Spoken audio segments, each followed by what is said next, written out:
আমি ড্রিঙ্কস করি এবং সেটা আমি বৈধভাবেই ড্রিঙ্কস করি। মদ খাস ভালো কথা, কিন্তু এসব কেমনে বলিস একজন মুসলিম মেয়ে হয়ে? আমি মদ খাইতে যাই ভাই, মদ খেয়ে আমি আমার বাসা চলে আসি।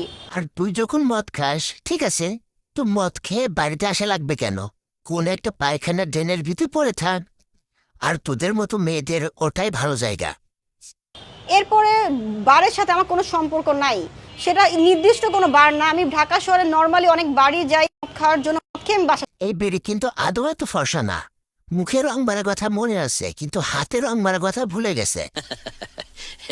এজন্য ওই দুই হাতের অবস্থা পাতি হাঁসের পায়ের মতো। আর আমি বুঝি না, আমাদের দেশের এই হলুদ সাংবাদিকদের কি আর কোনো কাজ নাই? এদের মতো মহিলাদের ইন্টারভিউ নেয়, আর এসব মহিলাদের ইন্টারভিউ নিয়ে আমাদের দেশের উপর কোনো ভালো প্রভাব পড়বে? আপনারা কমেন্টে জানাবেন।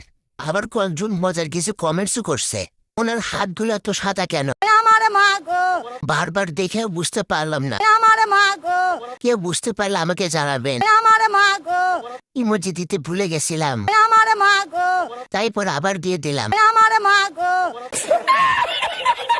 মানুষের কতটা রুচি খারাপ হলে এদের ইন্টারভিউ নেয়। সঠিক বলেছেন, আপনার বুদ্ধি ভালো।